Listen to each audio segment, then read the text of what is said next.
a very good faith, and also we have found a good faith in Ethiopian side.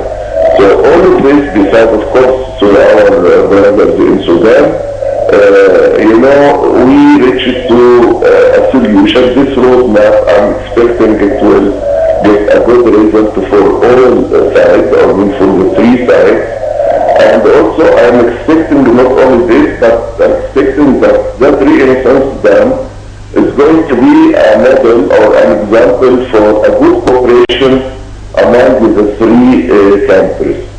What about the dangers and threats that were mentioned before by the water and irrigation experts here in Egypt and in international community everywhere? There are shares that are going to be spared, the threats to the irrigation, the water for irrigation, the power shortages, the high dam, and you name it. I mean, other threats are numerous. As I'm telling you, since we have professional people with good faith, so we reach to a compromise. This is for sure. And I'm telling you, since Egypt starts to be strong again, and of course we cannot be strong without having a very good and strong leader. So when we are in this situation, so we can negotiate in proper way. I'm not saying that we are, negotiating in a powerful way, no, in understanding, but the other side, he understands that Egypt is not like before. They can take what they want without any reaction. No, Egypt now, we are looking for peace in this issue, and we understand this, so we can, and we are in the way, because the meeting in Khartoum, it was successful. The visit to Addis Ababa also, I understand it was also successful, and for the first time they brought our minister to the project itself, the project location, the Renaissance Dam. So I'm sure we are going to reach to a solution, and that project is going to be, as I mentioned before, an example for a real cooperation between the three countries.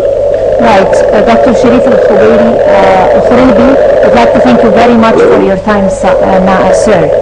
And going back to you, Dr. Khalid, the Sudan stance looks like it's not decided yet for a long time, and it's keeping a neutral stance.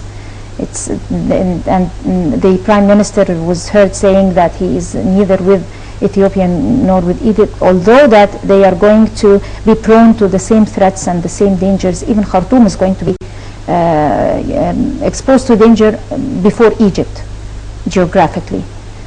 Especially that, if you can correct me to my knowledge, the land that is surrounding the dam is seismic in its nature. So it's quite dangerous for the neighboring countries.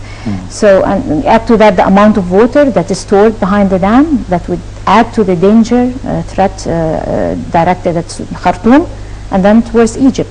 So do you consider that Sudan's stance is somehow politicized?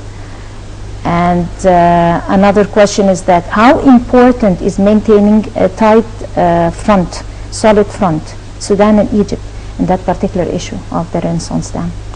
Well, let me start with your last statement. Of course, I think it's very important that Egypt and Sudan maintain a strong and solid front. Not just towards this specific dam, but in general, especially that they have an agreement between them in 1959 in their shares of the downstream flows of the Nile River. Right.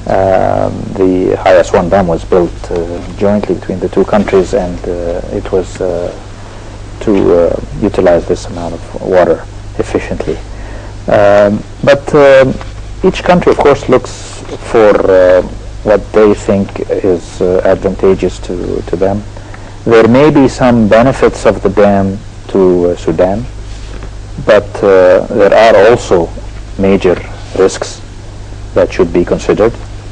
And some of the benefits of the dam for Sudan is that it's going to reduce the flood that's going to that usually silts up the dams in Sudan, and this dam is going to keep a large amount of this silt from silting and filling the dams in Sudan, which will also allow them, by reducing the floods that used to flood the river in Sudan, it will also make it more manageable for them to irrigate their agricultural lands.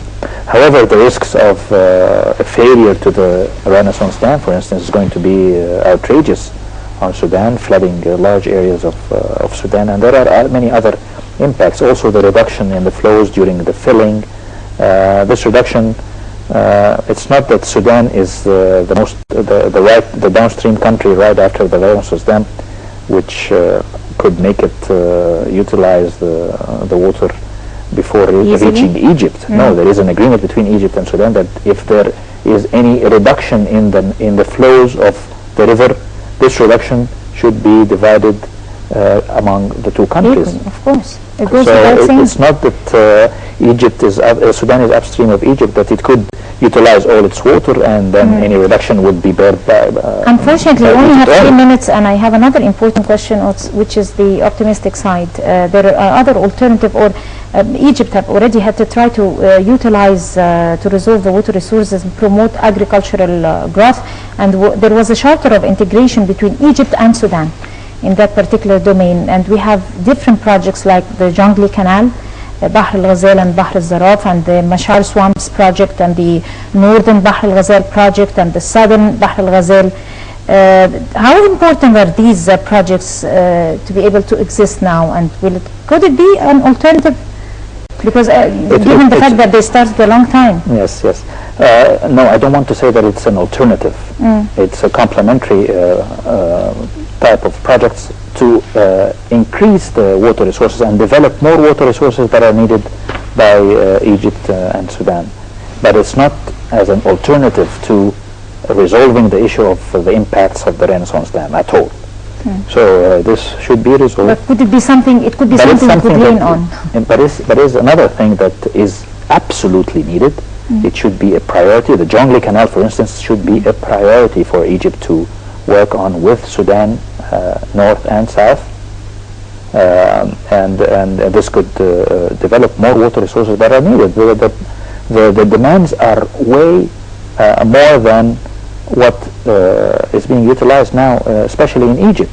Egypt is working on desalination, on recycling of wastewater for agriculture and other uses, on reuse of agricultural drainage, on use of groundwater that is non-renewable and that could be depleted because it is non-renewable. So these upstream projects are very important for the countries to unfortunately, I only have 1 minute, but I also have a final thought or a final word. You could take it as a final thought. With the trip that took the President Sisi to the 69th session of the General Assembly, UN General Assembly, and the integrity that we have all seen that Egypt have regained through that man, and his overwhelming popularity and his charisma and the way he is handling things and directing the political scene. Do you see a new chapter drawn in the Ethiopian-Egyptian relation or mutual ties that take us back to the national era of President Nasser, especially with that it coincides with the establishment of the new Suez Canal project?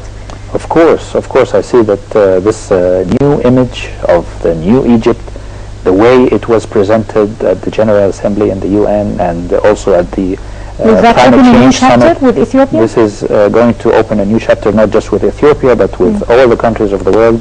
I'm very optimistic about that, and I think that it's a very important step in the new Egypt. Well, Dr. Khalid Abu Zeid, the Director of Egyptian Water Partnership, Water Resources and Irrigation Expert, would like to thank you, sir. Thank you. For coming to Windows on Current Affairs, and I guess this is where we end our Windows on Current Affairs. Thank you very much for joining us, and please join us again next Thursday with another new edition. Until then, that's a goodbye.